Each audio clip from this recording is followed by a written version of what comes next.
So I wanted to make a video about a tool that I use for shadow work. So in shadow work, what is a shadow?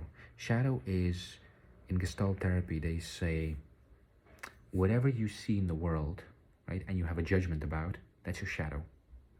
Because you see perhaps angry people and you judge them, right?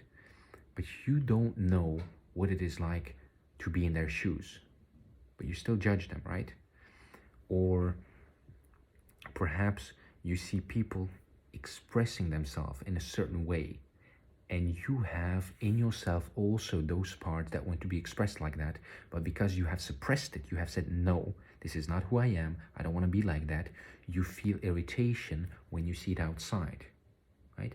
That's also your shadow, because it's actually, we see things and people not how they are, but how we are.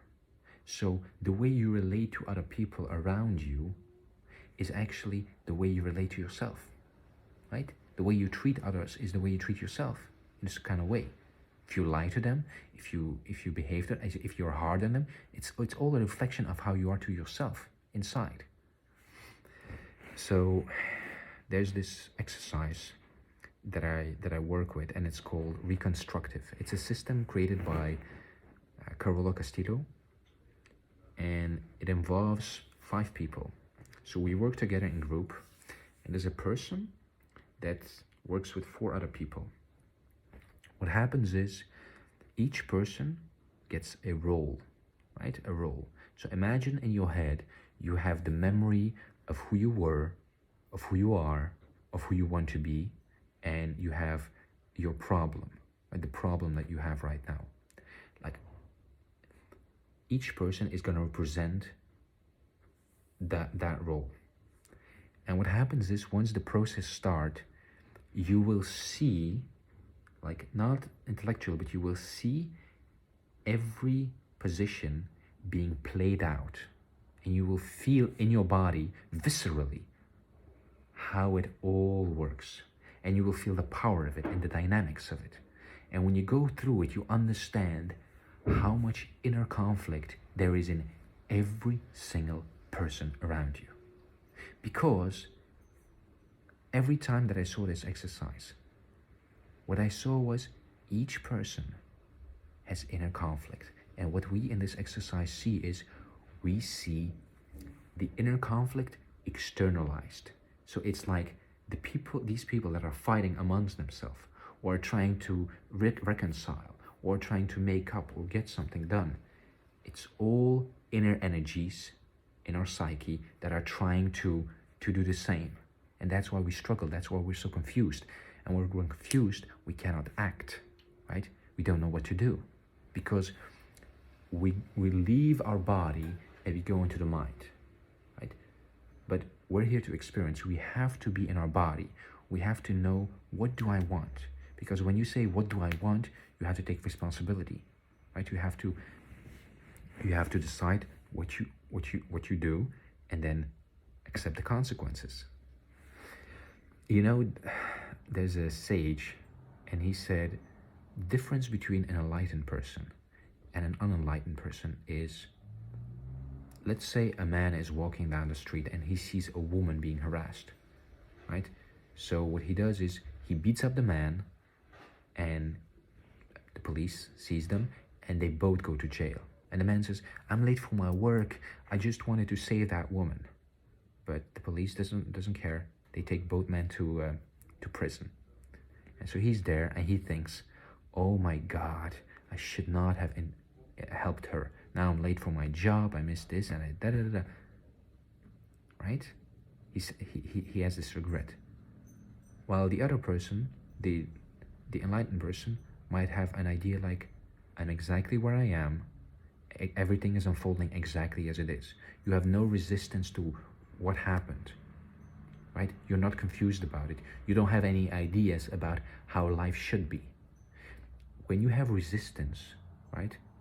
Imagine any situation where you're suffering, where you have pain, when you struggle, right? If you close your eyes and you think of a situation where you're really suffering, can you see that underneath that suffering, there's a desire. You want something about the situation to be different. You desire something. That creates inner struggle, right?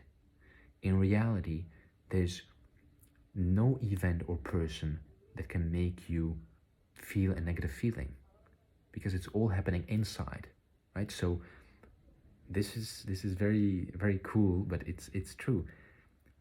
Everything that you experience, all your emotions, are happening inside of you, not outside of you, right? So whenever you feel a certain way, it's happening inside of you, right? Whenever I bump my hand up against something, I feel the pain inside my hand. Secondly, these sensations that come, they are temporary. So it means they come and they go, they come and they go. So that means they're not an essential part of who you are. Emotions, thoughts, beliefs, all these things, they come and go. They're not an essential part of who you are, right? So that means there's a program linked to a belief that is creating those reactions in you. And it's very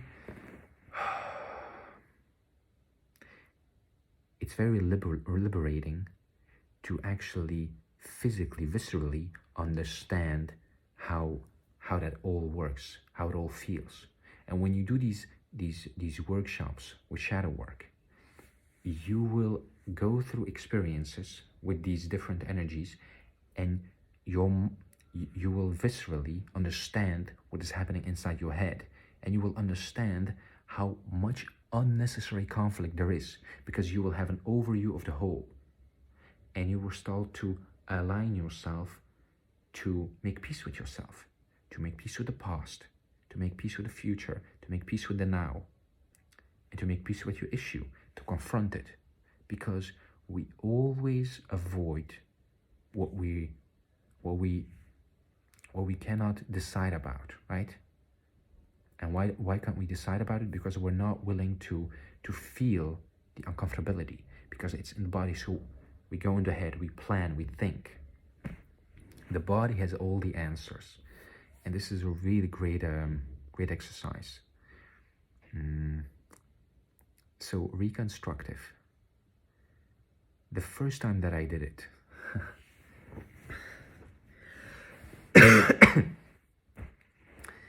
it was very special. So it was about my mother. The moment I stepped into the role of my mother, first thing that I felt was deep, deep, deep shame. Shame so deep that was existential identity. It was like, my existence is shame. I exist as shame. And there was this pain to be seen. There was an unwillingness to accept love. There was a hurt and a pain constantly, right? Constantly, non-stop.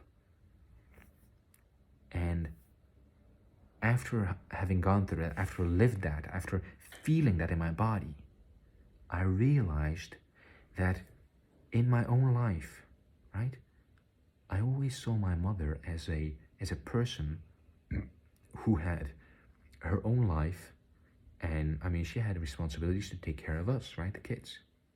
But I never realized how deep and intricate and complex her emotional life is, how many layers there are, how viscerally difficult her energetic inner struggles are, right? Because we cannot imagine that. You cannot look at a person and imagine what emotional problems he's struggling with, right?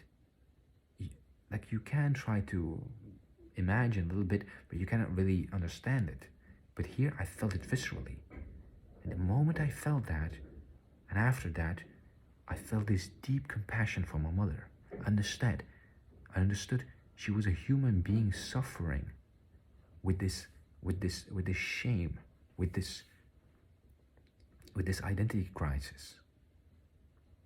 And after that, when I started to see her more and more, I just felt this deep compassion.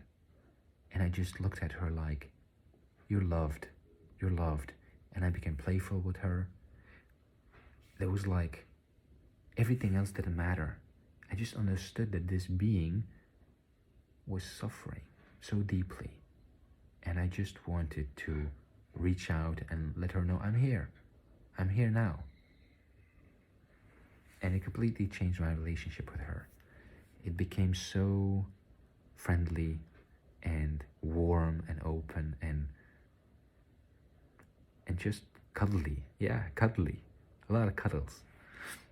So this work, this shadow work, I think it's really transformational and it's really groundbreaking. It has the potential to, well, stir up a lot of things in you, but it will give you a visual understanding of how complex your psyche is, of how complex your emotions are, of how much inner conflict there is in you and in other people. And with that wisdom, right, bodily wisdom, with that, like you've lived through it, you understand it, you will be able to relate on a much lighter level. Let's say deeper but lighter. You will be able to own that. Like, I don't have to, like, I have good parts and not so good parts. It's all in me, but all the people have that, right? You don't have to try to be a perfect person all the time. You just have to be what you are. You just have to do your best. I mean, nobody can ask any more of you than your best. So I think this shadow work, this tool, it's only being organized now in a couple of countries. It's not everywhere yet, but it's coming, it's progressing, and I really love this tool. This tool is, I think it's next level because it gives you wisdom that is lived and not wisdom that is gained through an insight or through ideas or through a conclusion. It's really lived. You live it in your body. So I love it for that.